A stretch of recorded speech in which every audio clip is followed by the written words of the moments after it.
এই আমার সহপাঠী বৃন্দ, আজকে আমি তোদের বাংলার টিচার। বলিস কি রে, তুই টিচার? স্যারের চেয়ার থেকে নেমে আয়। না হলে স্যার তোর একটাও হাড় আস্ত রাখবে না। চুপ কর তো তুই। একদিন সুযোগ পেয়েছি, সদ্ব্যবহার করব না? আজকে তোদের পরীক্ষার খাতা দেব, বাংলা পরীক্ষার খাতা দেব। প্যান্টে শুশু না করে ফেলিস, টাইট করে বসে থাক। अरे कहना क्या चाहते हो? আর পিঠে সরষের তেল মেখে এসেছিস তো? এই কে রে আমার চেয়ারে বসছিস? স্যার স্যার, ভুল হয়ে গেছে স্যার, আর কখনো হবে না। আজ সারাদিন এইভাবে কান ধরে দাঁড়িয়ে থাকবি, আজ নিজের বেঞ্চেও বসতে পাবি না। আজকে তোদের বাংলা পরীক্ষার খাতা দেব। স্যার, এত তাড়াতাড়ি আপনার খাতা দেখা হয়ে গেল? হ্যাঁ, কেন? আমি আজন্ম কাল ধরে কি তোদের খাতা দেখবো? আমার অন্য কোনো কাজ নেই। আর পরীক্ষায় লিখেছিস তো কি, ওটা দেখতে আর কত সময় লাগবে? একে একে লাইন দিয়ে এসে খাতাগুলো নিয়ে যা। আর পরীক্ষার খাতাগুলো কালকেই গার্জেনের সাইন করে জমা দিবি। স্যার, কালকে কি করে জমা দেবো স্যার? কেন রে, কাল পর্যন্ত তুই কি খাতা নিয়ে এক্সপেরিমেন্ট করবি? লিখেছিস তো যা, ওইটুকু লেখা নিয়ে আর কি করবি? না বাড়িতে খাতা দেখাবি না, নিজে সাইন করে মেরে দিবি? হুম, ওটি হবে না, কালকে গার্জেন সহ খাতা নিয়ে আসবি। ক্যাবলা, খাতায় কি লিখেছিস জোরে জোরে পড়, না হলে আজ তোর পিঠে 10টা ছড়ি ভাঙবো। স্যার, পড়ছি পড়ছি স্যার, আমার পিঠটাকে রেহাই দিন। স্বর বর্ণ হলো দুধের স্বরের বর্ণ, মানে রং। দুধের স্বরের বর্ণ হলো সাদা। সাদা রঙের দুধের স্বর দিয়ে আমরা মুখের, ত্বকের, গা হাত পা ত্বকের যত্ন করি। ওরে, এটা দুধের স্বর নয় রে, দুধের স্বর অতিরিক্ত খেয়ে খেয়ে তোর মাথায় স্বর পড়ে গেছে মনে হচ্ছে, তাই এরকম স্বর বর্ণ নিয়ে লিখেছিস দুধের স্বর। যা ভাগ এখান থেকে, বেঞ্চে গিয়ে বস। পচা আয়, খাতা নিয়ে যা, আর ব্যঞ্জন বর্ণ কি লিখেছিস জোরে জোরে পড়, সবাইকে শোনা। পড় তাড়াতাড়ি, ব্যঞ্জন বর্ণ কাকে বলে, কি লিখেছিস? স্যার, পড়ছি পড়ছি স্যার, আপনি এত রেগে যাবেন না, আপনার টাক মাথা ফেটে যাবে। ওরে, আমার টাক মাথা ফেটে যাক আর যাই হয়ে যাক, তুই আমাকে রাগিয়ে দিয়ে আরো আমার মাথার ভেতর আগুন জ্বালিয়ে দিচ্ছিস। এবার সত্যি সত্যি আমার রাগে মাথা ফেটে যাবে, আর আমার মাথা ফেটে গেলে তোর পিঠের চামড়াও ফেটে যাবে। স্যার, পড়ছি পড়ছি। ব্যঞ্জন বর্ণ কাকে বলে? ব্যঞ্জন মানে রান্না, তরকারি, এইগুলোর রং যেটা হয় সেটা হলো ব্যঞ্জন বর্ণ। আমাদের বাড়িতে রান্নায় রং করার জন্য মা কাশ্মীরি লঙ্কার গুঁড়ো দেয়, তাই রান্নার রং লাল হয়। মাঝে মাঝে হলুদ বেশি দিলে হলুদ মানে ইয়েলো কালার হয়। ব্যঞ্জন বর্ণ ক, খ, গ, ঘ। তো রান্নার তরকারি নয়, রান্নার তরকারির রং ব্যঞ্জন বর্ণ নয়। যা শয়তান বিচ্ছু ছেলে, বেঞ্চে গিয়ে বস। ওরে বাবা, স্যার যেভাবে রেগে তাকাচ্ছে ঘেঁচার দিকে, এক্ষুনি না স্যার ঘেঁচাকে ভস্ম করে দেয়।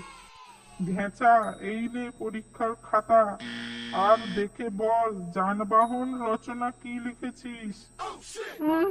স্যার, মারবেন না মারবেন না, আমি পড়ছি পড়ছি স্যার, পড়ছি। না, মারবো না, তোকে ফুল দিয়ে পুজো করব। যানবাহন কি না তোর জানের বাহন, মানে তুই?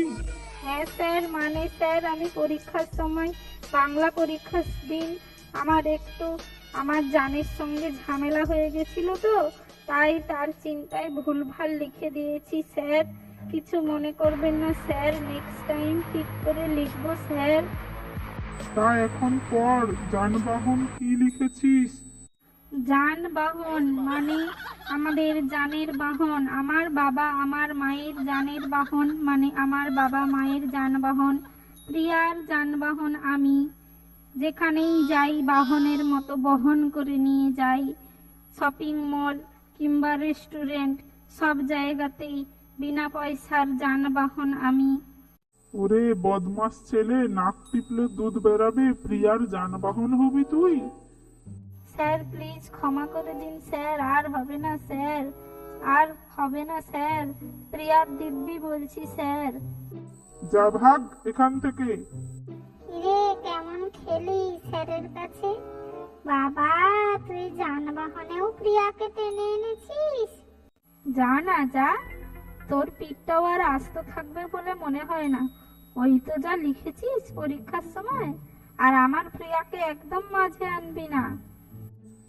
এই পল্টু, কি গুজগুজ ফুসফুস করছিস? এদিকে আয়, না হলে মেয়ের পিঠের চামড়া তো তুলবই, পেছনের চামড়াও গুটিয়ে দেবো।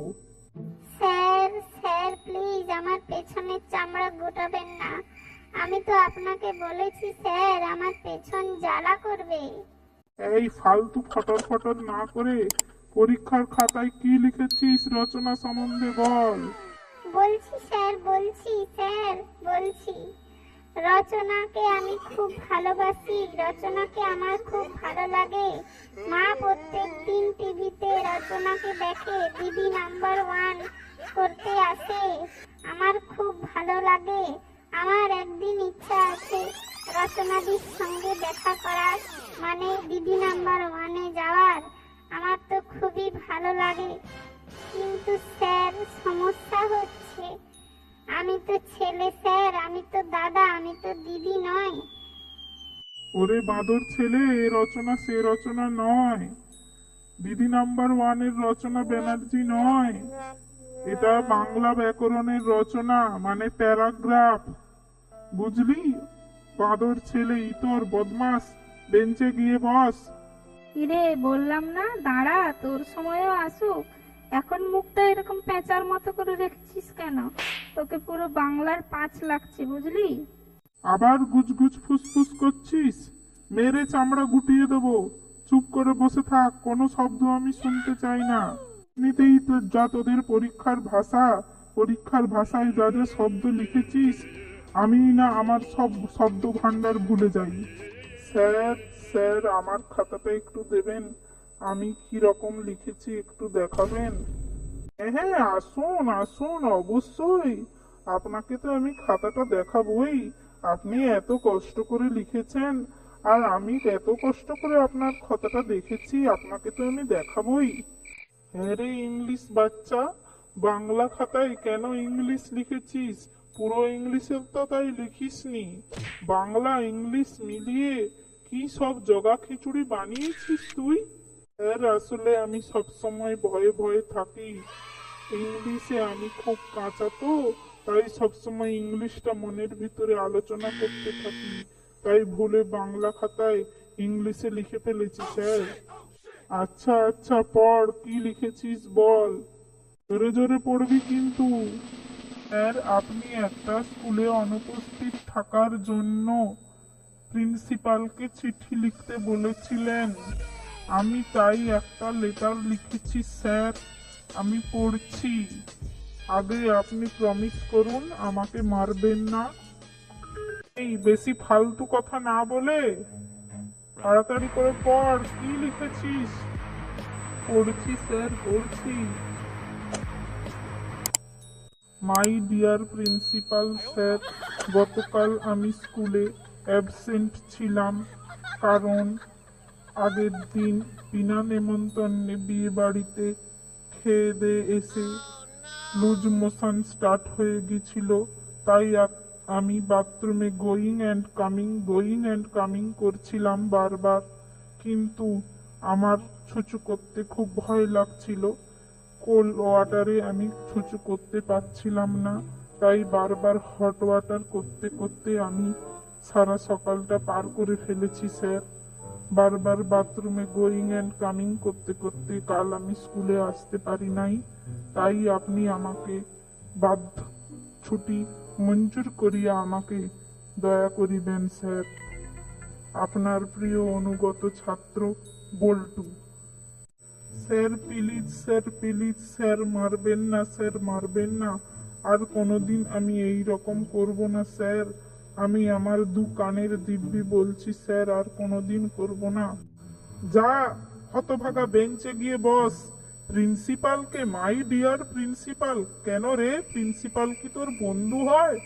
আর তোর লুজ মোশন হচ্ছিল ভালো কথা, কিন্তু একটু ভদ্র ভাষায় চিঠিটা লিখতে পারলি না রে? গর্ধব, তোদের আর আমি মানুষ করতে পারলাম না। বৃথা বৃথা আমার এই সব। তোদের এই ব্যাকরণ ক্লাসে আসলে না আমার মাথার তারগুলো সব কেটে যায়, বুঝলি? উফ, যা বাবা, খুব বাঁচান বেঁচে গেছি। বন্ধুরা, তোমরাও যদি এরকম মজার মজার ভিডিও দেখতে চাও তাহলে আমাদের চ্যানেলটি সাবস্ক্রাইব করো, কমেন্ট করো, শেয়ার করো, লাইক করো। আসছি বন্ধুরা, আবার নতুন কোনো এপিসোডে দেখা হবে।